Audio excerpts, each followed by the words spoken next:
All right, y'all. So Matthew chapter 20 is what I have for us today. So let's go ahead and get into it.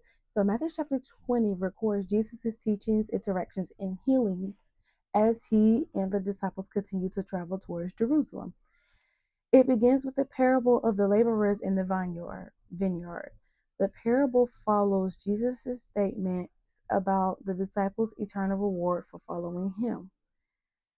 He told them that everyone who leaves behind much to follow him will be richly rewarded and receive eternal life. That's what I want. Give me heaven. Everything else I don't care about. Okay. He added, though, that many who are first will be last, and the last first. Matthew's 19:29 through 30. Oh, started at the end, huh? Oh, well, that's Matthew, yeah, 19. Now, Jesus tells a parable to illustrate what this means. He pictures the master of a household in need of workers for his vineyard, likely for the harvest. He goes out early in the morning and hires a group of day laborers for the agreed upon price of 1 denarius a day. Needing still more workers, the master of the house returns to the marketplace every 3 hours or so, hiring another group of each time for whatever is right as compensation. Matthew 21 through 7. When the time to pay the worker comes, a group of hired early in the morning is excited to see the master pay those hired at 5 p.m. a full denarius. They assume he will pay them much more. They grumble at the master when he pays them a denarius as well. However, this is exactly what they had agreed to work for. The master insists he has the right to be generous to whomever he chooses. Period. Jesus concludes this story by repeating his teachings that the last will be first and the first last. This message is somewhat parallel to the end of the parable of the prodigal son, Luke 15:25 through 32. If God seems to be even more generous to others than he is to us, that does not mean we're being cheated or treated unfairly. Matthew 28 through 16. 20 verses 8 through 16.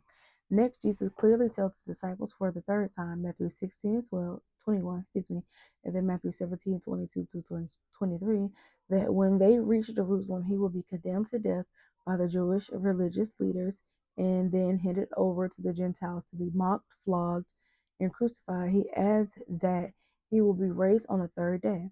Matthew 20, 17 through 19. Then Jesus is approached by the mother of James and John, the sons of Zebedee. Some scholars think this woman is Salome. Matthew 27 and 56, Mark 15:40, 16:1, and then John 19:25, and possibly Mary's sister. This would make her Jesus' aunt. She asks that her sons be chosen to sit at Jesus' left and right hands in his kingdom. This means that they will have the highest position under Jesus himself. Jesus turns to James and John and says that they don't know what they're asking. He asks if they can drink his cup, meaning the suffering that he will experience. He agrees that they will drink his cup, enduring their own trials and persecution, but answers that the Father is the one who will grant such positions in the kingdom. Matthew 20:20 through 23. The other disciples are furious. They recognize this as an attempt by James and John to elevate themselves above the rest and grab power in the kingdom. Jesus explains that greatness in his kingdom is not about ruling over others as the Gentiles do. Instead, those who would be great should serve the others. Whoever would be first must also be a slave to the others. After all, Jesus has come to serve and not to be served.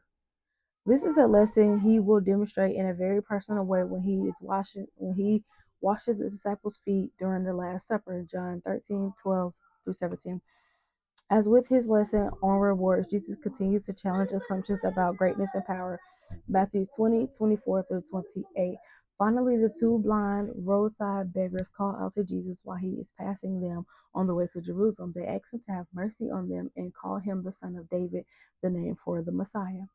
Jesus heals their blindness. Mark's account, Mark 10:46 through 52, in Luke 18:35-43, focuses on the only one of the men named Bartimaeus. The Jericho in question is not exactly the same featured in the book of Joshua, Joshua 6, but a long removed resettlement. Modern preachers often bring up this event, noting that this is the last time Jesus will pass this location. The blind men do not know it, but it was their last chance to meet Christ. We never know when a call to follow Jesus in faith will be the last one of our lives. Wow.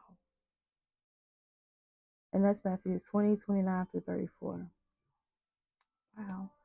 So the chapter context. Matthew 20 begins with a parable that illustrates Jesus' statement at the end of Matthew 19. In his kingdom, some of the first will be the last, and the last will be the first. Still on their way to Jerusalem, Jesus tells the disciples for the third time that he will be killed and then raised on the third day. They definitely gave him the warning. He definitely gave them the warning 3 times. When asked, Jesus explains that it is not up to him to grant the seats on his right and left hand in the kingdom, and that his disciples will not become great in the way of Gentiles. Instead, they will find greatness by serving each other. And healing 2 of the blind men leads into a triumphal entry, the first event in the last earthly weeks of Jesus' ministry. So the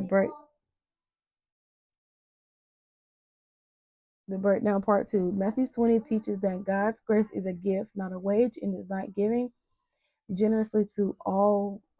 And is giving generously to all who follow him, regardless of their service time. Bless you. The parable of the vineyard works illustrates this by showing that those who worked all day receive the same pay as those who only worked for 1 hour, leading the landowner to explain his generosity and question for workers. Evil eye, envy. Additionally, this chapter emphasizes that true greatness in God's kingdom is defined by humble service to others, not by status or ruling over others.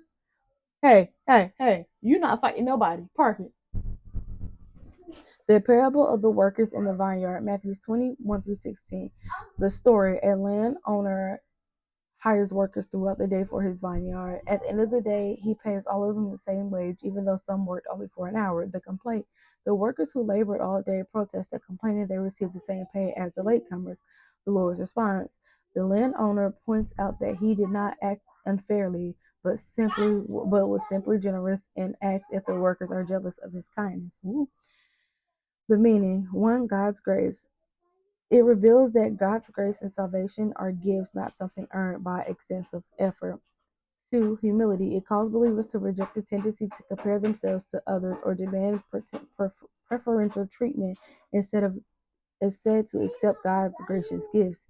3. Reversal of expectations. A central theme is that the last will be first and the first will be last in the kingdom of heaven, challenging human notation of status and reward.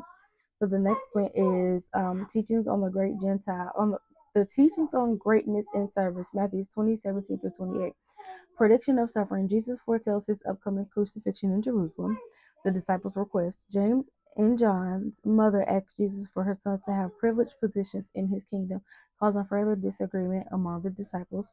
The nature of true greatness. Jesus teaches that greatness in his kingdom is not about lording over others, but about humble service. Those who wish to be leaders must first become servants of all. And then the last one is Jesus as the example. Jesus emphasizes that he himself cannot be served, but came not to serve, but to serve others, and to give his life as a sacrifice. My, what a sacrifice it was. Jesus is amazing. They stressed him out, but he was amazing. He never got no rest. But that's what he was here for us. How can you not love Jesus, man? I love Jesus. All right, y'all. That is all I have for Matthew chapter 20. We are almost done. We have like a few more chapters, but on to the next. We'll see you guys later. Bye.